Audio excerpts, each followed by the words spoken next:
سلامونه د نن خبر نننۍ بحث ستړي مه شئ. د امریکا د بهرنیو چارو وزیر مایک پامپیو کابل ته راغلی و او له افغان ولسمشر او نورو چارواکو سره پر افغان سوله او د امریکا او افغانستان په دوه اړخیزو اړیکو خبرې کړې دي. مایک پامپیو په دغه ناسته کې ویلي چې ممکن د راتلونکو ولسمشرۍ ټاکنو وړاندې له طالبانو سره د سولې هوکړې ته سره ورسیږي. په دې خپلو خبرو کې دا هم ویلي دي چې له طالبانو سره په ناستو کې له افغانستانه د امریکایي ځواکونو ټول بهرنیو ځواکونو په وتلو خبره کړې ده. بل ورته ولسمشر غني پاکستان ته په سفر ځي. د پاکستان سره افغان سولې، امنیت او د سیمه ییز اتصال سوداګرۍ په اړه خبرې کوي. د نن خبره په ننني بحث کې پر همدې دوو مسایلو باندې خبرې کوو. په بحث کې راسره دغه دوه ښاغلي مېلمانه دي، د پوهنتون استاد او د سیاسي مسایلو شنونکی ښاغلی حاکم مشفق صاحب او همدارنګه د سیاسي مسایلو ځوان شنونکی ښاغلی سیدونس سیدي صاحب. زه شکر الله پاڅون یم. تاسو دواړو ښاغلو ته ستړي مه شم. په خیر راغلئ. ښاغلی مشفق صاحب، په ټوله کې د مایک پامپیو سفر که موږ تحلیلوو په داسې حساس وخت کې چې په افغانستان کې راتلونکي ټاکنې را روانې دي، همدا اوس ځینې کشمکشونه روان دي. په کابل کې ځینې د ولسمشرۍ نمایندان د حکومت د کار له دوام سره مخالفت ښیي. تېره ورځ یو لوی لاریون هم کړی و. څنګه یې ارزو؟ بسم الله الرحمن الرحیم. پاڅون صاحب تاسو ته او د میز میلمه محترم سیدي صاحب ته او د انعکاس تلویزیون ټولو قدرمنو لیدونکو ته خپل سلامونه او احترامات تقدیموم. یقینا په دې پړاو کې چې د امریکا وزیر خارجه کابل ته راغلی دی، دا یو ډېر حساس پړاو دی. بله. او امکان دی ولري چې یا پاکستان ته سفر کړی وي او یا پاکستان ته سفر هم وکړي. دا هم د امکان نه بعیده نه ده. دا چې هغې له ځان سره یو ښه زیری راوړی دی چې په افغانستان کې به د انتخاباتو نه وړاندې سوله راځي، دا یو ښه زیری دی او د ټول افغانستان د خلکو لپاره یو د خوشحالۍ خبر دی. موږ په دې باندې خوشحاله یو. دا چې موږ د سولې په خبر باندې خوشحالیږو، خو کله چې افغانستان ته عملا سوله راځي بیا به د خوشحالۍ حد د افغانانو سره نه وي. هر افغان که په افغانستان کې اوسیږي او که د افغانستان نه بهر په نورو هېوادونو کې اوسیږي، د سولې لپاره ډېر علاقمند او خوشبین دي. بله. زه په دې نظر یم چې د افغانستان مسئله ثبودي مسئله ده چې په هغې کې یو مهم بود په خپل امریکا ده. امریکا هغه قوت دی چې په افغانستان کې د جنگ او د آبادۍ دواړو مسؤلیتونه په غاړه لري. که چېرته امریکا وغواړي چې افغانستان په نظامي لحاظ باندې ترک کړي، دا به هم د څه مثبتې پایلې له ځان سره ولري او څه منفي پایلې به هم ولري. بله. مثبتې پایلې به دا وي چې هر هغه طرفونه، جهتونه چې د افغانستان په مسله کې ښکیل دي، افغانان دي او د امریکا په وتلو باندې اصرار کوي، د هغوی لپاره به یو ښه زیری وي چې امریکایان د افغانستان نه ووتل او زموږ بالاخره هغه غوښتنه چې موږ لرله هغه پوره شوه. تر څنګ نور هغه خلک چې هغوی د امریکا د خلکو بودن دلته غواړي،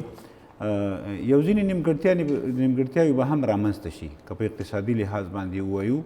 نو د ځینو مشکلاتو سره به مخ شي. خو په مجموع کې دا خبر چې دی ښه خبر دی د ټولو افغانانو لپاره. هغه که د افغانستان کې په داخل کې اوسیږي او که بهر اوسیږي، د امریکایانو وتل او د افغانستان ته سوله راتلل، دا یو نیک خبر دی. موږ یې په نیکپال باندې نو خدای دې وکړي چې همداسې وشي. تشکر. له ټاکنو وړاندې د سولې خبرې وشوې، آیا څومره ممکنه ده په داسې حال کې چې د خلیلزاد سفرونه شپږ دور خبرې دا ټول یو ډول تر ډیره د شنونکو له انده بریالۍ نه ګڼل کیږي؟ زه خپله له پخوا نه د مذاکراتو د شروع نه په دې نظر یم چې دا مذاکرات به بالاخره نتیجه ورکړي انشاءالله. بله.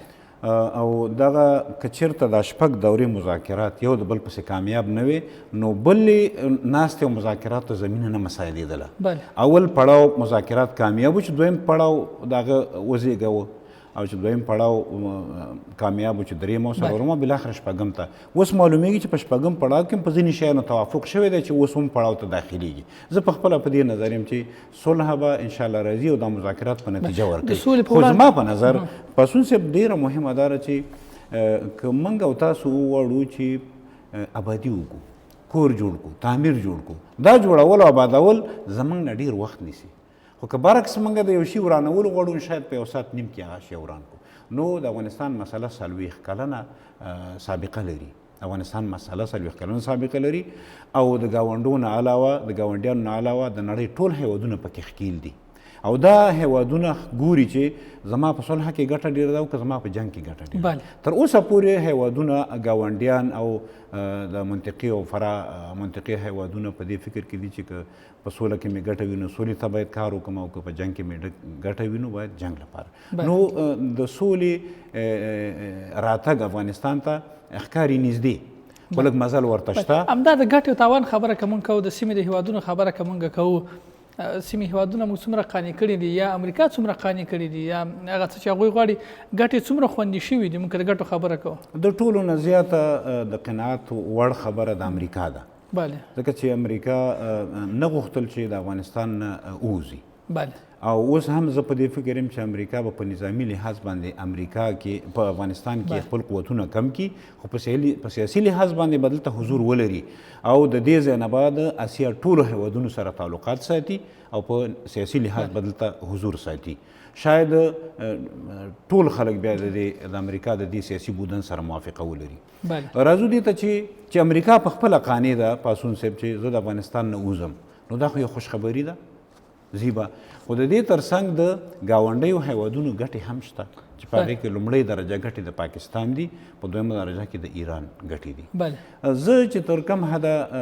مطالعه لرم او تر کم حده پورې مې په دې مسله باندې فکر کړی او اورېدلي مې دي پاکستان هم اوس د پخوا په نسبت قانع شوی دی. یو خو دا ده چې تاسو وګورئ په سرحد باندې اغزن تار روان دی.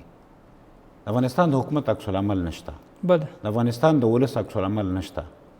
نو داسې ونمود کیږي چې یو نوع اطمینان پاکستان لپاره حاصل شوی دی چې هغه لپاره ارزښتناکه مسله د سرحد مسله ده د ډیورند مسله ده او ترڅنګ د اوبو مسایل دي او ځینې نور مسایل دي. خو که د ډیورند مسله د پاکستان سره ومنلی شي نو فکر کوم د افغانستان په صلح کې به د هغوی رغبت هم دغه مسایل چې لا هم ګوم دي تر اوسه دا روښانه نه ده نه حکومت ویلي نه داسې په لویه کې پاکستان ویلي چې د افغانستان حکومت د ورسره د ډیورند پر کرښه معامله کړې وسي. کله چې هم د ډیورند د کرښې په اړه اندک خبر رامنځته کېږي یا راپورته کېږي یا کوم سیاسي مشر یا کومه څېره یې کوي نو له کلک ولسي غبرګون سره مخ کېږي حتی په لویه کچه د دولتي بنسټونو د مشرانو له لوري له غبرګون سره مخ کېږي. تېره ورځ د افغانستان د مشرانو جرګې رئیس کله چې په پاکستان کې په مري کې د افغان سیاسیونو د پاکستان د چارواکو ترمنځ کومه د سولې په اړه ګډ کنفرانس و له هغې وروسته د مشرانو جرګې رئیس د مشرانو جرګې په سټیج وویل چې پر ډیورند کرښه خبرې کول د دغو کسانو چې پاکستان ته تللي د دوی له سویې نه ډېرې لوړې دي. یعنې دغسې یو ډول مخالفتونه هم موجود لري د دولت د یو لوی ارګان مشر د یو لوی برخې مشر چې خبره کوي څه آیا په ډیورند معامله شوې د ډیورند خبره که پاکستان اغزن تار تیری دا په دې معنا شو چې ډیورند کرښه منل شوې ده. واقعیت د مسلې دا دی چې د ډیورند په کرښه باندې یا د ډیورند د کرښې منل دا نه د یو ډله سیاسونو کار دی نه د رئیس دولت کار دی. دا چې د مشرانو جرګې رئیس په خپل ځای کې دا خبره کوي دا د هغه مسؤلیت دی باید وکړي د خپل مسؤلیت د رفع لپاره دا خبره کړې دی افغان ولس تقدیروي. خو زما په نظر سیاسیون شاید د همدې وجې نه لکه دا تاسو ورته اشاره وکړه چې غبرګونونه را پیدا نشي جګړې را پیدا نشي او نسبتا چې د سولې لپاره اوس نسبي شرایط برابر شوي دي که چېرته دغې مسله باندې بحث او مناقشه وشي یا پاکستان وکړي یا افغانستان وکړي شاید دا مسله چې د صلحې ته نږدې شوې ده دا ډېره وړاندې پرېوځي. زه فکر کوم چې سیاسیونو به د مصلحت په بنا باندې دا مسایلو باندې نه غواړي چې بحث وکړي او زه فکر کوم چې پاکستان لپاره یو نوی اطمینان پیدا شوی دی. پاکستان به دا مسله پټه وساتي. پاکستان خو تر اوسه نه دی ویلي چې موږ سره ډیورند کرښه منل شوې ده. تاسو وګورئ د هغه هدف د کرښې منل دي دا که اعلان کېږي که نه کېږي هغه د هغې مڼه په کار ده چې مڼه له ولې نه وي او که د مخالفتونو سره به څه کوي. د کرښې هغه اړه ولسونو هم مخالفت کړی په ځینو ساحو کې د وزیرستان په ځینو سیمو کې د ډیورند له کرښې هغه اړه خلکو پاڅېدل اغزن تار یې کش کړه ویش کړه پرې نه خوسته. او یقینا د ولسونو دا حق دی چې دواړه طرفه ولسونه چې دا یو ولس په منځ باندې بیلیږي یقینا دا یو سخته مسله ده چې د سرحد خلک یې ومني خو چون د دواړو حکومتونو په موافقه شاید زما په نظر داسې څه رامنځته شي چې په دې مسله کې یو جوړجاړی او یو تمه ورکول شوې ده. نو ځکه پاکستان هم یو له دې وجې نه، دویم دا دی چې په خپله پاکستان هم د اقتصادي مسایلو سره مخ دی د هغې وجې نه، او دریم دا دی که امریکا ورته ووایي نو اصلي مسله خو دلته په اسیا کې د امریکا ده. نو که چېرته امریکا میلان سولې ته وښیي، پاکستان بیا په سلو کې 80% دلته یو بل شی شته، همدغه ډیورنډ کرښه باندې به لږ وغږېږو. یو مجبوریت دی، یو توافق دی. ولسمشر غني کله چې د افغانستان لوی پکتیا ولایتونو ته په سفر تللی، ولته یې ویلي چې داسې ډېر تارونه به تېر شي، بلکې غټې غټې قینچیانې به پیدا شي، قینچي به یې کړو. وخت چې د ملک رئیس جمهور د داسې یو خبره کوي، توافق به چا سره شوي؟ وګورئ، رئیس جمهور به له دې وجې نه دا خبره کوي چې دا د رئیس جمهور صلاحیت هم نه دی، ځکه خپل مسؤلیت د ادا لپاره دا توافق ورسره چا کړی اوسي؟ مثلا که موږ یو ډیورنډ کرښه منل شوې ده یا ورسره منل شوې، هغوی قناعت یو ډول ډاډ ورکړی شوی، دا ډاډ به چا ورکړي؟ ولسمشر دی، په هغه دریځ دی، پاکستان سره یې هغسې سنګر نیولی دی. نو تر هغه راوړاندې به چا دا جرأت کړی اوسي؟ د قبایلو وزیر خو دا صلاحیت نه لري چې یو د پاکستان سره داسې تمه ورکول شي. په فردي لحاظ باندې هیڅوک د دې سرحد د منلو صلاحیت نه لري. د ملت صلاحیت دی، دا د ملت ملت خو پرېکړه نه کړې. بلکې دولتي ځینو چارواکو به د دوی لپاره اطمینان ورکړی چې اوس د پاکستان حکومت سولې لپاره خوشبیني ښودلې ده. د فکر کوم دا وروستنی پلاوی چې پاکستان ته تللی و، شاید د ځینو نورو خبرو سره چې خپل هدف پکې رانغاړلي وو، د دې ترڅنګ د سولې په خبره باندې هم شاید بحث شوی. یو خبره باید روښانه شي، د توافق خبره به د منلو دا و که نه د مجبوریت خبره منل ده چې د افغانستان حکومت په هغه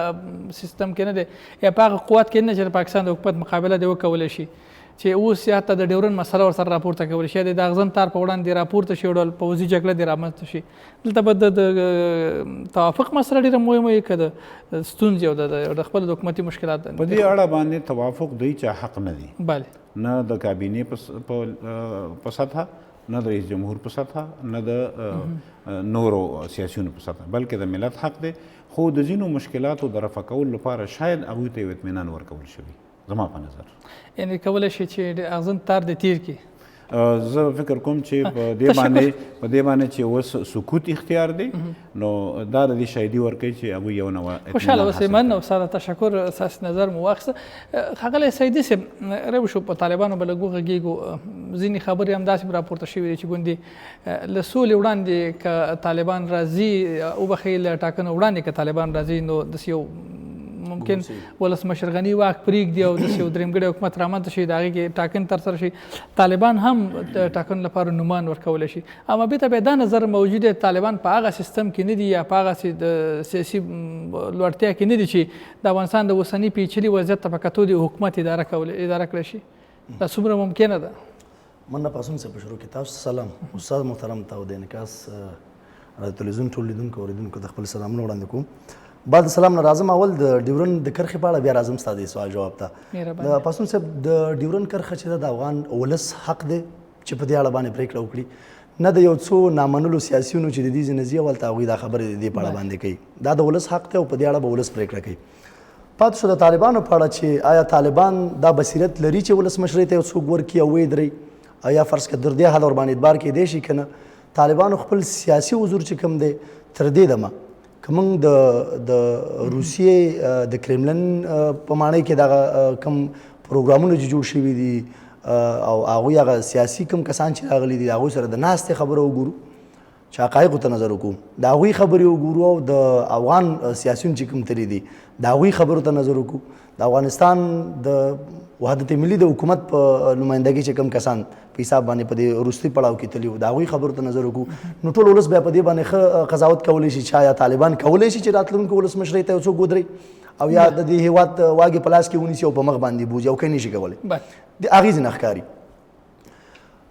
امید دا دی لکه څنګه چې مایک پمپیو راغلی دی او په دې اړه باندې د ولسمشرۍ ټاکنو نه مخکې دا خبرې راښکاره شوي دي چې یاره طالبان د دې نه مخکې چې ولسمشرۍ ټاکنې وشي، نو دوی په دې پروسه کې د سولې پروسه کې ګډون کوي. امیدواري موږ ټول ولس ته همدا ده، او موږ د یو ځوان په صفت چې په دې میز کې د ولس په دغه باندې کینو دلته او خبرې کوو. امید دا دی چې انشاءالله ځکه مایک پمپیو راتګ په داسې حساسو شرایطو کې یو امیدواري ورکوي دې دپاره چې امید شته د دې دپاره چې موږ د ولسمشرۍ ټاکنو نه مخکې هغه ورونه چې مخالفین دي د برحال نظام، مثلا ته خپله څه ګوري مثلا څومره د لاره هواره شوې ده په مخکې دغه ستونزې خنډونه څومره رفع شوي دي؟ وګورئ د ولسمشر تګ پاکستان ته او دغه د دې نه مخکې چې دا کوم سیاسیون تللي وو یا بیجینګ ښار د چین په بیجینګ کې چې کوم د آسیا هیوادونو د وزیرانو دا کومه غونډه جوړه شوې وه په هغه کې د ولسمشر دغه غوښتنه د آسیایي هیوادونو او د سازمان ملل او خاص کر د چین د هیواد نه چې موږ سره د سولې په پروسه کې همکاري وکړي. دا بیا وروسته تګ د عمران خان خواته وګورئ که تاسو د چین او د پاکستان اړیکې وڅېړو نو دا موږ ته امید ښیي ځکه ولسمشر چې کوم هلته تللی دی هغه کومې خبرې چې شوي دي د پنجشنبې په ورځ باندې د بهرنیو چارو وزارت ویان د پاکستان تسنیم اسلم هغه په اسلام آباد کې رسنیو ته ویل چې د افغان ولسمشر او عمران خان ترمنځ 40 داسې پرېکړې شوي دي چې په هغه کې یوه پرېکړه د افغان په سوله کې د پاکستان پراخه ګډون او په حساب باندې دوی ته امیدواري ورکړې ده چې موږ تاسو سره په تمام معنا باندې دي حاضر یو چې ځکه هغوی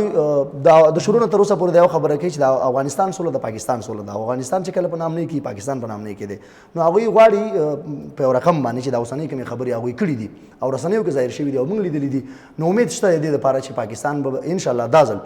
نه د تیر په څېر لکه څنګه وعدې چې ورکړي دي امید موږ ته ښایي په ظاهره باندې چې دا ځل به پاکستان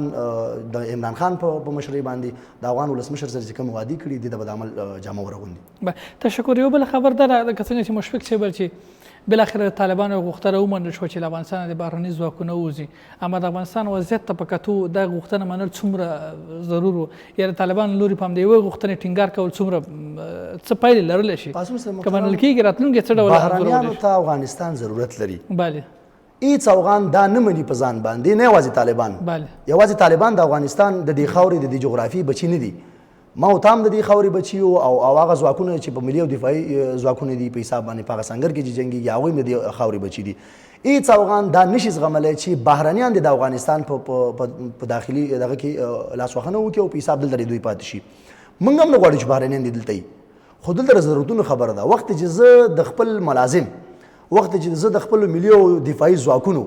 هغه ماهوار پند چې کوم دی زه دا نشم برابرولی نو زه مجبور مکلف شم چې د نړیوالو ځواکونو نه او په حساب سازمان ملل نه او دغه اړخونه چې په دې اړخ کې کار کوي زه ورنه غوښتنه وکړم د کومک او همکارۍ. هر وخت چې که طالبان دا خبره کوي او که فرض که نور خلک صحیح ده دا خبره به ورسره منل شوي وي خو راځئ دې ته پام وکړو چې آیا موږ ضرورت لرو دې خلکو ته او که نه لرو.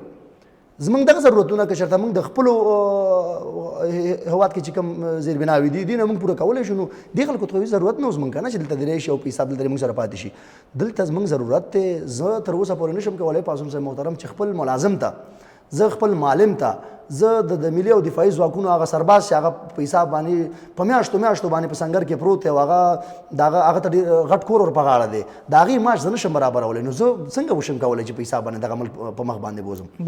تر هغه وخته پورې چې موږ دې خلکو ته ضرورت لرو دلته به پاتې کېږي او هر وخت چې ضرورت ورته نه و ما د مخکې په خپلو خبرو کې ویل چې هېڅ افغان دا نه غواړي چې خارجیان دې په افغانستان کې پاتې شي خو دلته دا خلک چې پاتې دي د یو ضرورت پر بنا باندې پاتې دي. نو ولې دغه ضرورت نه درک کېږي که طالبان دا ټینګار کوي طالبان څه غواړي به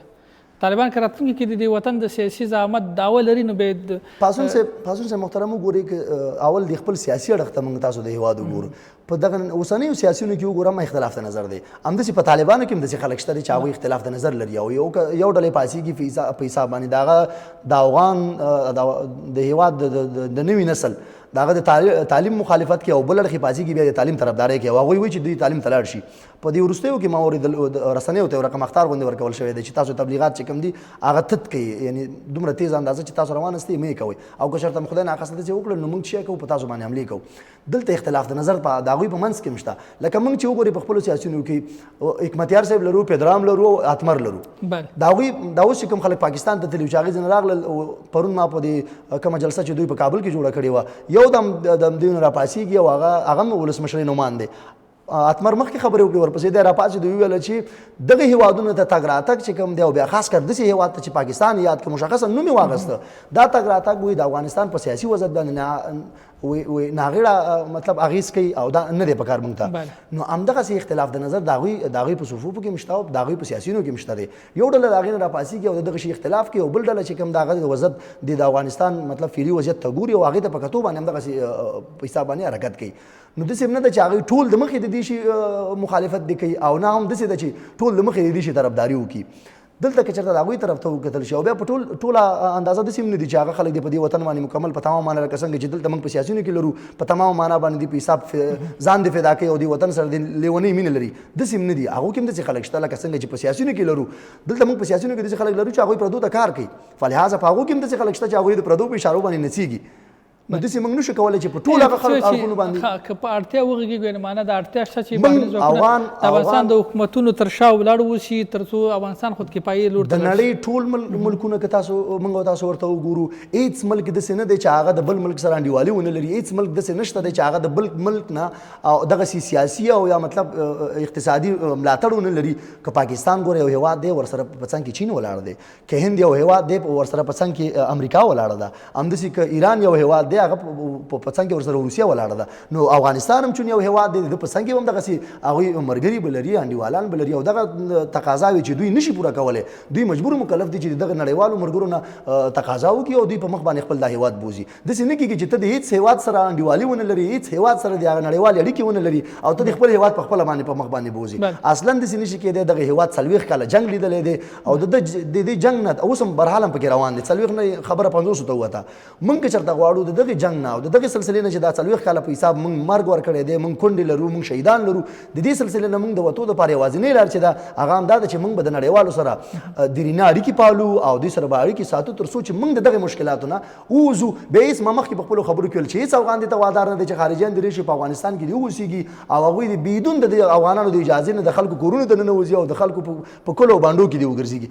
هېڅ کله افغانان نه غواړي خو فلهذا اوس ورته موږ مجبوریت لرو موږ ورته ضرورت لرو او هر وخت هم چې دغه ضرورتونه پوره شو ته ورته ضرورت لري مجبوره یې باید په افغانستان کې بهرني ځواکونه شتون ولري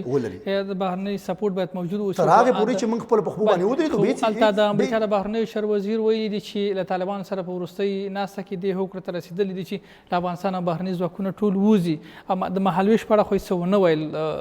د پامپیو خبرې بیا موږ څه ډول څه ترې اخلو زموږ راتلونکي ته څه ډول یو تصویر پرېږدي د پامپیو وروستۍ خبرې چې موږ اورېدلې دي چې طالبانو سره په دې اړه خبرې شوي دي طبیعي ده چې طالبانو سره په دې اړه هم بیا خبرې کړي چې تر کومه اندازې پورې دلته دا خلک پاتې کېږي خو بعضې خبرې بیا د پردې تر شا وي هغوی نه غواړي چې په حساب باندې دا مربلا کړي فلهذا زموږ غوښتنې چې کومې دي د افغان ولس غوښتنې چې کوم دي دې هېواد کې چې دا کوم خلک اوسېږي د دواړو طرفونو چې دوی درګیر دي په دې اړخ کې غوښتنه مو دا ده چې موږ پرېږدئ چې موږ ژوند وکړو راځئ که تاسو خپل هغه سیاسي اړخونه تر دې حده وغځوئ چې په حساب موږ د ژوند په حساب هغه ژوند چې موږ عادي تر یو حد لرو کم زیات دا مسله په ټول نړیواله سطح باندې په حساب هغه ملکونه چې په حساب په جنګ کې اخته دي هغه دا لري راځي موږ پرېږدي چې موږ په خپل ژوند وکړو او داسې ژوند چې په حساب باندې موږ کولی شو په آینده کې دا هېواد په خپو باندې ودرو هغه په دې نه کېږي چې تاسو دواړه طرف هم جنګ کوئ هم د سولې خبرې وکړئ راځي د سولې اړخ ته کښېنئ د سولې هغه خبرې چې په حساب موږ اول موږ خبرې کوو افغانستان چې کوم دی په ټول تاریخ کې په دې باندې مشهور دی په نړیواله سطح باندې چې دا د جرګو مرکو کور دی نو فلهذا اول د دې دپاره چې سړی خبرې وکړي بیا د سولې خبرې د مخکې اول خبرې کېږي بیا ډزبند او دغه نور شي نه نو داسې نه کېږي چې ته هم جنګ کې هم د سولې خبرې کې اول د دوی راشي په موږ باندې د زړه ودردوي د افغانستان په دې هغه مظلوم ملت باندې چې په حساب باندې هغوی سهار د دې دپاره راوځي چې خپل ماشومانو ته حلال رزق وګټي په دې د زړه ودردوي چې موږ خپل دغه هېواد په خپله په خپو باندې ودرو نو هغې خلکو ته مخکې مې ویل چې هغې خلکو ته هېڅ ضرورت موږ نه لرو چې دلته په دې هېواد کې پاتې شي خو د هغې نه مخکې دغه ضرورتونه چې په دې هېواد کې شته دی او موږ په دې پوهېږو چې دا دو په وجود کې پلی کېږي او پوره کېږي نو تر هغې به دا خلک دلته پاتې یي موږ سره او ضرورتونه چې کله پوره شو به ځي په خپل هېواد تشکر خوشحاله اوسئ ډېره مننه ښاغلی مشفق صاحب مشخصا پاکستان ته د ولسمشر غني د سفر په بېلابېلو اړخونو باندې که وغږېږو ولسمشر پاکستان سفر کوي تر اوسه په دې ټینګار چې پاکستان سفر نه کوي ځکه تېرو سفر نتیجه نه ده ورکړې پاکستان په ژمنو باندې عمل نه دی کړی څه داسې پېښ شول چې بالاخره ولسمشر دې راځي چې پاکستان ته په تګ سره یا داسې کوم نوي بدلونونه رامنځته شول چې بالاخره دغه سفر دې وشي پاسون صاحب یقینا د افغانستان تیری جمهور بله جناب کرزی صاحب چې هغه 20 یا 21 سفرونه د سولې د راتللو په بنا باندې پاکستان ته وکړل 21 سفرونو یې هېڅ لاسته راوړنه نه لرله بالاخره نا امیده شو او نور یې نه غوښتل چې پاکستان ته لاړ شي بله د اشرف غني د حکومت په راتلو سره هم که ستاسو ورته فکر وي ډاکټر صاحب عبدالله او اشرف غني دواړو وویل چې زموږ د حکومت په اولویتونو کې به صلح وي او په هماغې بنیاد باندې مکررا پاکستان ته سفرونه وکړل بله. په دې هیله چې ګوندې موږ پاکستان قانع کړی شو او په افغانستان کې جنگ بند شي او سوله راشي. موږ چې رسنیو نه اورېدلي دي یقینا هم ډاکټر صاحب عبدالله ته هم ډاکټر اشرف غني ته د پاکستان لخوا مقرر دعوتونه شوي دي، خو اشرف غني په دې ټینګار کوي چې پاکستان ته سفر بې ثمره دی، نه غواړو چې وخت خپل ضایع کړو. نو داسې معلومیږي چې د سولې په روانو مذاکراتو کې د افغانستان رئیس جمهور ته هم د دې اطمینان ورکول شوی دی چې نړیواله اجماع رامنځته شوې د افغانستان کې صلح راځي، نو پاکستان د هماغې اجماع یو غړی دی. نو ګوندې د پاکستان په سیاستونو کې هم تفاوتونه راغلي او هغه د سفیرانو د خارجه وزیر په هغه باندې په توسط باندې رئیس جمهور قانع کړی اوسي چې ستاسو سفر دا ځل پاکستان ته مفید دی. نو زه فکر کوم چې لکه څنګه چې ټوله پروسه موږ ارزوو د مذاکراتو، د قطر نه نیولې تر مسکو پورې، د مسکو نه نیولې تر پاکستان پورې او بیا په افغانستان کې داخل او د دې ترڅنګ نور ځایونو ته چې مثلا خلیلزاد سفرونه کوي یا اړوند اخواوې او ابعاد چې په دې مسله کې شریک دي، نو داسې معلومیږي چې په ټولو ابعادو کې مثبت تغییرات راغلي دي. نو پاکستان هم د دې اجماع یو غړی دی، کېدلی شي د پاکستان په نظریاتو کې هم تغییر راغلی اوسي، نو ځکه رئیس جمهور هم دې تګ ته آماده شو. تاسو پوهېږئ چې د افغانستان رئیس جمهور د دې څنګ کې ډېر تېز سړی دی، خو ځیرک سړی هم دی. یو عمومي بحث چې موږ وایو چې ممکن تفاوتونه راغلي اوسي یا ځینې پالیسیو کې تغییر راغلی اوسي، اما یو څه چې موږ باید څرګنده ووایو څه تفاوتونه څه مثلا موږ ګورو د پاکستان په سیاست کې په تغییر کې، د افغانستان په اړه په دیدګاه کې د افغانستان په اړه د پاکستان په نظر کې کوم تفاوت راغلی دی؟ زما په نظر لکه مخکې مې چې وویلي، لومړی خو دا دی چې امریکا خپله غواړي چې افغانستان په نظامي لحاظ باندې ترک کړي. نو چې د مسلې هغه میر چې ورته موږ تاسو وایو، میر د مسلې دی که نه، په اصطلاح موږ تاسو په دې خپله محلي لوبه کې به د میر د یو مشر په نامه چې امریکا د دې معضلې میر دی، نو چې میر نه غواړي جګړې ته ادامه ورکړي او افغانستان په خپله پرېږدي، پاکستان هم د پاکستان په موقف باندې تاثیر لري. یو د افغانستان د پاکستان په سیاست کې د تغییر وجه به د امریکایانو د موقف تغییر وي. یو دویمه به دا وي چې پاکستان هم په اوسني وخت کې چې نوی حکومت رامنځته شو، د دې نه مخکې د زرداري حکومت پې تېر شوی او د نواز شریف حکومت پې تېر شوی، هغه دواړه اوس په بند کې دي. معنی دا چې د پاکستان حکومت او دولت د اقتصادي بحران سره مخ شوی دی او نه غواړي چې دا مسلې نورې مخې ته ویسي، نو امکان دی ولري چې په د اقتصادي ضعف له وجې نه هم د پاکستان په مواقفو کې تغییر راغلی اوسي. او یو وجه د په افغانستان کې مارکیټ د لاسه ورکول دي. تاسو وګورئ چې کله به په د تورخم دروازه بنده شوه، د سپین بولدک دروازه بنده شوه، دلته به اوړه نه پیدا کېده، تیل به نه پیدا کېده، قاطي به مو او قیمتي به مو. اوس دومره تفاوت راغی چې که د پاکستان لاره خلاصه وي که هغه وي بنده وي، په افغانستان کې د اجناسو او د موادو تفاوت نه رامنځته، نو دا پاکستان دلته مارکیټ له لاسه ورکړی دی. نو پاکستان به بیا هم د دې موقف د تغییر لپاره چې په افغانستان کې بیرته خپل د مارکیټ لاسته راوړي او د دې ترڅنګ پاکستان په دې تمه وي. تاسو وګورئ چې پاکستان ته تورخمه پورې خپل سرکونه ډبل سرکونه کړل، په دې امید و چې موږ به افغانستان زموږ لپاره یو ترانزیت لارئ، موږ به د اسیای میانه سره موږ قراردادونه لرو، موږ به تجارت کوو، بالاخره افغانستان مارکیټ هم له لاسه ورکړه په تجارتي لحاظ باندې او د اسیای میانه هیوادونو تجارت او مارکیټ هم له لاسه ورکړه. نو بنا پاکستان به بیرته خواري کوي چې په اقتصادي لحاظ باندې په خپو ودرېږي. دا درېیمه وجه به دا وي. او څلورمه وجه به دا وي چې لکه مخکې چې بحث وکړو، کېدلی شي د ځینو حلقاتو له خوا نه ورته ویل شوي چې افغانستان هم نور په غواړي نیک تعلقات تاسو سره ولري او د ډیورن په اړه باندې هم کېدلی شي موږ تاسو مذاکرات وکړو او خبرې وکړو. زه فکر کوم دا ځینې څو شیان دي چې پاکستان په تغییر په مواقفو کې به هم تغییر راوستی وي چې افغانستان ته صلح راشي. زما تشکر. مشخصا که په سوله باندې غږیږو، له پاکستانه په اوس کې د ولسمشر لویه تمه به څه ووسي د طالبانو په اړه کې یا په د سولې په مذاکراتو کې؟ اوس تاسو وګورئ، موږ که وګورو چې د افغانستان مسلح مخالفین یا طالبان چې هغوی کېدلی شي چې د نړۍ نور هیوادونه ملاتړ وکړي، په دې کې شک نشته، خو چې دوی چیرته اوسیږي نو هغه پاکستان دی او د اوسېدلو ځای ډېر مهم دی. نو کېدلی شي چې رئیس جمهور د هغوی نه دا توقع وکړي چې تاسو په طالبانو باندې د دې فشار راوړئ چې خپل وطن ته مذاکراتو ته آماده شي، خپل وطن ته راشي. د هغوی څه غوښتنې چې هغه ټول بې قید و بې شرطه موږ منو، نو بناً که طالبان که پاکستان وغواړي په طالبانو باندې خپل اثر او تاثیر استعمالولی شي، نو هم په د زور له طریقه، هم د رضا او د رغبت له طریقه. نو رئیس جمهور شاید دا تمه ولري چې پاکستان که په طالبانو باندې فشار راوړي چې ورته وایي تاسو زموږ دوستان یاستئ، خو نور جنګ هم بس کوي او کورونه هم یوسئ د دې هېواد نه خپل هېواد ته. نو زه فکر کوم چې افغانستان رئیس جمهور به دا ځل د پاکستان نه په مذاکراتو کې دغسې یو توقع ولري. اما تر ډېره تبصره او شننه دا ده چې پاکستان د خپلې لوی ملي ګټې په خاطر باندې یو شمېر وسلوالې ډلې رامنځته کړي دي او په سیمه کې د خپل نفوذ او د خپل ځای د ساتلو لپاره په بېلابېلو پلمو جنګوي چې یو هم طالبان هم په دا ډله کې یادېږي. نو پاکستان څومره آماده ده چې دا کار وکولی شي؟ تر اوسه پورې به زه فکر کوم چې موقف همدا و. موقف دا و چې طالبان هم مذاکراتو ته نه کېناستل او هغوی هم خپل میشن مخې ته وړلو، او پاکستان هم شاید همدغه تاسو چې ورته اشاره وکړه په دې سیاست باندې چلیدلو. خو د علایمو او قرائنو نه داسې معلومیږي چې اوس هم د طالبانو په سیاست کې تفاوت راغلی،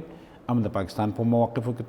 تفاوت او تغییر راغلی، او هم د نړیوالو په مواقفو کې تغییر راغلی. وګورئ د طالبانو مثبت تغییر دا دی چې وخت به جګړه کېدله خو معلوم به نو چې د چا سره کې ناسته وشي، د چا سره جګړه روانه ده، څوک دي. اوس خوشبختانه به موږ وایو چې طالبان اوس په قطر کې دفتر لري، ځای معلوم دی، وفدونه تبادله کیږي، مسکو ته ځي، پاکستان ته ځي، او د نړۍ په نورو هیوادونو کې مذاکرات کوي. نو زه فکر کوم چې هغه مواقف چې تاسو ورته اشاره وکړه اوس به په هغې مواقفو کې تغییرات راغلي اوسي، او زه فکر کوم چې هغه پالیسي او سیاستونه چې په هغې وخت کې اوس شاید ادامه ونه کړي. تشکر. خوشحاله اوسئ ښاغلی سیدي صاحب. ستاسې خپله دیدګاه څه ده؟ خپل نظر مو څه دی؟ د ولسمشر سفر ته څومره تمه شته؟ که په کومو برخو کې ډېره لویه تمه کېږي؟ د پاکستان نه یوازینۍ غوښتنه چې د افغان ولس ته هغه همدا ده چې د سولې په اړه د افغانستان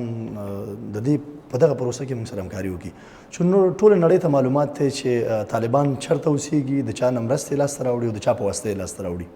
دا ټول نړۍ ته دا ښکاره ده. حاجت د دې نشته چې خلک د دې باره دا ووایي چې یاره فرض کړه طالبان په پاکستان کې نه اوسېږي، طالبان د پاکستان په واسطه باندې مرستې لاسته نه راوړي او په حساب باندې دلته نه پاتې کېږي دا خلک. دا ټول نړۍ ته دا ښکاره ده. د افغان ولسمشر دغه سفر چې د پاکستان ته د یوازینۍ غوښتنه سره د نورو مسایلو هغې باندې که چېرته یعنې ډېر فوکس په هغې باندې نه دی شوی، په دې نورو اقتصادي مسایلو باندې ډېر ډیپنډ چې شوی دی هغه په همدې خاطر شوی دی او دې دپاره شوی دی چې د افغانستان د سولې پروسه کې د پاکستان څنګه چې ورنه تمه کېږي دلته دې مرسته وکړي د خلکو سره، او که چېرته غواړي لکه څنګه چې دوی شعارونه دي چې د افغانستان په افغانستان کې سوله ده، په پاکستان کې سوله ده، په افغانستان کې انتحار کېږي، انفجار کېږي، نو پاکستان د یادو ساتي چون دی او ګاونډي په صفت باندې دلته که اور بل دی نو هلته یې تفسي. نو په هماغه په خپل ولس دپاره دی، د خپل ولس د بقا دپاره دی، خپل هېواد دپاره دی د افغانستان په سوله کې مرسته وکړي. یو خو دی موږ سره د ګاونډي په صفت چې څنګه په کار ده، یو ګاونډي بل ګاونډي باندې کوم حقوق چې لري په دې رشته کې سم پاتې شي او روغ پاتې شي، او هغه کم بازار چې دی په افغانستان کې لري اقتصادي بازار دی به بیرته وکولی شي دوباره چې هغې ته لاړ شي که موږ سره د سولې پروسه کې مرسته وکړي. او که چېرته داسې ونه کړي نو کم بازار چې د افغانستان په سوله کې د هغه لاسته ورځي، کوم اجناس چې د پاکستانیانو د افغانستان په سوله کې فرض کړه دلته چې سوله یې امني، دلته به خرید فروخت دي، دلته به هغه لارې چې هغې د اسیایي میانه دپاره کولی شي چې په اسانه باندې خپل اموال انتقال کړي، دا خبرې دي. نه کوم اګر چې د افغانستان په سوله کې د پاکستان ده، ګمان نه کوم چې د افغانستان په جنګ کې د پاکستان ګټي. نو فلهذا د پاکستان ټولو سیاسیونو ته پکار ده چې د افغانستان په سوله کې څنګه چې پکار ده. اما دا خبره به ولې کړي چې پاکستان هېڅکله د افغانستان لپاره خپل سیاست نه تغیروي؟ اوس داسې خو نه ده چې ټول عمر یو سیاست کې انسان یو هېواد پاتې شي. سیاست ګوره هېڅکله دا خبره ولې کوو چې په جګړه کې د هغوی بقا ده؟ دا خبره تر اوسه روانه نه ده. یعنی ما مخکې خپل خبرې کې ویله کنه چې داسې نه ده چې ټول عمر دی د یو هېواد سیاست په یو مطلب په یو حالت کې پاتې شي. سیاست چې دی همیش د تغییر په حالت کې دی. دا خبره موږ په دې خاطر کوو چې پاکستان په خپل سیاست کې په دې خاطر تغییر راولي چې اقتصادي تاوانونو سره مخ شو یا بحران سره مخ دی. تر دې وړاندې هم راغلی د نواز شریف په دوره کې هم دغسې اقتصادي بحران سره مخ د زرداري په وخت کې پاکستان دغسې کومه اندازه چې اوس راغلی به په هغې اندازه پخوا نه و راغلی. په ټکسونه لوړ کړه، په مالیات یې لوړ کړه، بالاخره ځان له یو څه اقتصادي بحران نه وایسته. اوس هم دا نړیوال بانک او نورو نړیوالو ادارو سره د مرستو ژمنې کړي، عربو سره د مرستو ژمنې کړي. معصوم صاحب محترم، موږ د نواز شریف د وخت هم آګاهي، موږ د زرداري د وخت هم آګاهي، خو په کومه پیمانه او اندازه چې د عمران خان په وخت کې پاکستان فرض کړه اقتصادي بحران په طرف ته تللی دی او هغه وزرونه چې په حساب عربو ته شروع کړي او نړیوال بانکونو ته شروع کړي. پاکستان د سیاسیونو تحلیل ته موږ متوجه شو، هغوی دغه د عمران خان ته ورپاتې اقتصادي ضعف یا کمزورتیا یا د اقتصادي رالوېدنه د نواز شریف نه ورته راپاتې ګڼل کېږي چې هغه نه ورته راپاتې ده. معصوم محترم ټولې خبرې خو هغه خلک موږ ته نه بربلا کوي که نه، هغه پټه اړخ چې سړی وڅېړي او هغه د موږ په کومه اندازه چې دوی ګورو چې په حساب باندې نړیوال بانک تر دې حده چې یو هېواد راورسېږي چې نړیوال بانک در باندې د قرض اعتماد هم نه کوي، نو ته دته اقتصادي بحران نه وې څه وې. یو وخت دغه اوس وخت کې داسې خبره راغله چې نړیوال بانک نور نه غواړي چې پاکستان سره د قرض مسله وکړي، ځکه چې هغه باندې دومره قرضونه پراته دي، اول د هغه خلاص کړي بیا به ورسره نور قرض کوي. ما مخکې ویله که چېرته پاکستان غواړي چې په حساب باندې هغه خپل یو خو د دغې بحران نه چې اخته دی پکې د ده نه ځان وباسي او موږ سره ښه ګاونډیتوب وپالي او په آینده کې لکه څنګه چې موږ پخوا اړیکې لرلې د افغانستان او د پاکستان ترمنځ د دغې نه موږ عمر دومره نه دی، خو پخوانیو چې موږ ته کیسې کړي دي چې موږ په آزاد ډول باندې په حساب د دې ځای نه موټرې تلې پېښور ته او همدغسې نور مسایل تر واګا بارډره پورې به افغانانو کولی شي په اسانه باندې لاړ شي. نه به دا مسله وه چې ته پاسپورټ لري یا ته ویزه لري، او نه به دا مسله وه چې نن دې په حساب باندې د پاسپورټ او د ویزو په ورکړه کې خلک دلته په حساب مړه کېږي. دغه مسلو دا خبرې پخوا نه وي. نو زموږ غوښتنه د دواړو طرفینو نه دا د خاص کر د پاکستان نه چې خپل سیاست ته لکه څنګه چې اوس ویل کېږي او دغه اوس کومه امیدواري چې دوی ښکاره کړې ده افغان ولسمشر ته، موږ هم همدغسې یو امید اخلو او یو اخیستی کوو چې د افغانستان په سوله کې به دوی مرسته کوي او هماغه اړیکې چې موږ پخوا لرلې ورسره همدغسې اړیکې او بېرته موږ رغوو. موږ ګوره یوازې دا خبره نه ده چې موږ په حساب د دې ځینې د پاکستان د دې دپاره لاړ شو چې هلته موږ مریض لرو یا هلته تجارت کوي یا څه بله مسله. موږ د پاکستان د خلکو سره د عوامو سره ډېرې دیرینه او ډېر بدون د دې نه چې راکړه ورکړه د موږ خپلوي لرو. هلته داسې کورونه شته دی چې نیم دلته دي نیم هلته دي. نو فلهذا د دې د حکومتونو تقاضاګانې هم دا دي چې هغه ولس چې په دې هېواد کې اوسېږي که هغه پاکستان او که هغه افغانستان دي هغوی ته د ښه ژوند زمینه سازي برابره کړي. نو که شاید هغه خلک غواړي چې د خپلو ولسونو دپاره ښه ژوند برابر کړي، د ښه ژوند زمینه سازي ورته وکړي، نو د افغان سولې په بهیر کې دی د افغانستان ولسمشر سره د افغانستان ولس سره دی مرسته وکړي تر څو چې دغه هېواد هم دا هېواد د بحران نه وځي هم هغه هېواد د بحران نه وځي. نه کېږي چې په افغانستان کې د جنګ ګرمي او د پاکستان بازار دې بیا بېرته تود شي په حساب باندې اقتصادي بازار او پاکستان د هغه بحران چې اوس پرې راغلی دی او په حساب باندې چې کله نړیوال بانک ته عذر کوي، کله عربو ته عذر کوي او کله په حساب باندې چین ته عذر کوي چې موږ سره تاسو مرستې وکړئ تر څو د دې بحران نه وځو. نو د دې ټولو خبرو نه بهترینه لار چې د پاکستان دپاره د هغه دا ده چې د افغان ولس سره او د افغانستان دغه ولسمشر چې کوم تللی او دې سره چې کومې وعدې کړي دي دې ته د عمل جامه واغوندي تر څو موږ سره په دې پروسه کې مرسته وکړي او هغه بحرانونه چې دوی پکې په حساب باندې تر یو حد اخته دي هم به د هغه د بحران نه وځي هم به موږ په ارام سره وشو کولی چې د خپل هېواد په خپله پښو ودرو. مشفق صاحب د اولویتونو خبره وکړه چې د افغانستان حکومت اولویتونه معلوم وه، پاکستان ته مخکې ایښې وه او بالاخره پاکستان پرې عمل نه کوه یا افغانستان ته هغه ژمنې چې ورکولې په عمل کې څه نه ښودلې تر دا کلونه تېر شو څه به څرک به معلوم شو. اوس که ولسمشر ځي د پاکستان له حکومت سره نوي حکومت سره کینی او د افغانستان په مسلو سره بحث کوي، هغه اولویتونه څومره موږ ترلاسه کړي دي؟ کله چې ولسمشر غني په دې باندې آګاه شو چې دی هم په حساب دوباره پاکستان هغه شی نه چې ولسمشر کرزي سره کول چې یو شاشل بار هغې لاړو راغی هېڅ نتیجه ورنکړه، ما سره هم په همدې اړخ روان دی، ما سره هم دا چل کوي. هماغه و چې ولسمشر خپل مسیر چې کوم دی بدل کړ. بیا د دې په ځای چې پاکستان ته لاړ شي لاړو چین ته لاړو قطر ته لاړو په حساب باندې لاړو سعودي عرب ته لاړو او هماغه فشارونه وو نړیوال چې په پاکستان باندې راوستل څو وارې مخکې استاد محترم ورته اشاره وکړه څو وارې ولسمشر غني ته په حساب دعوتنامې راغلي، رسمي دعوتونه ورته راغلل چې ولسمشر غني او ډاکټر صاحب عبدالله دې په د هغوی په حساب هغه دعوتونه چې نړیوال څنګه ورکوي او ولسمشر بل ولسمشر ته چې لاړ دي شي هغوی دا ټول رد کړل او هماغه پریشر او فشارونه چې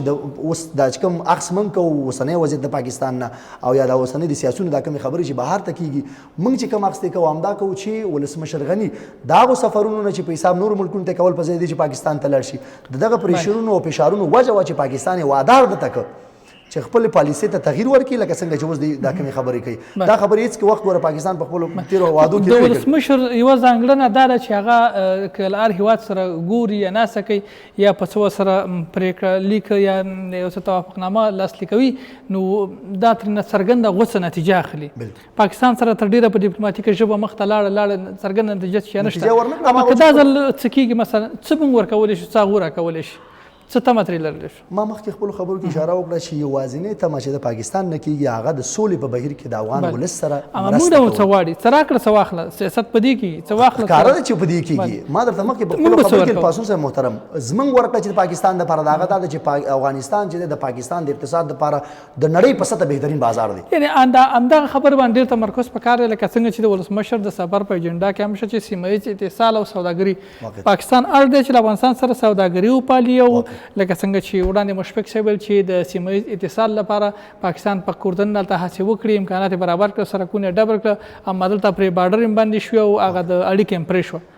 یوازینی اندا په باعث دې شي چې پاکستان په سیاست کې تغییر راولي. بالکل چې تغییر پکې راولي. پاسون صاحب محترم پاکستان د افغانستان د نفوس او د پاکستان د نفوس نهایت زیات فرق دی. الته کارخانې په ټپه ودرېدې الته هغه میلونه چې هغه په سلهاو کسانو پکې کار کولو داسې کارونه چې پیسه یعنې ما په خپلو چې موږ په خپلو سترګو لیدلي هغه خلک چې پاکستان کې اوسېږي او زموږ خپلوي ورسره ده په کله چې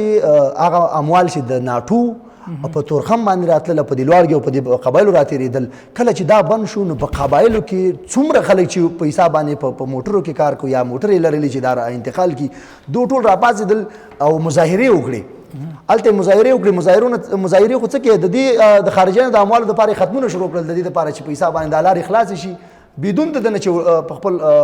سیاسیونو باندې پریشر راولي سره د دې چې مظاهرې وکړي ختمونه یې وکړل چې دا لارې خلاصې شي او زموږ دا کاروبار چې دی صحیح شي او روان شي. وګورئ پاسون صاحب محترم دغه چې د پاکستان چې دی هغوی د خپل ما مخکې ویل چې ټول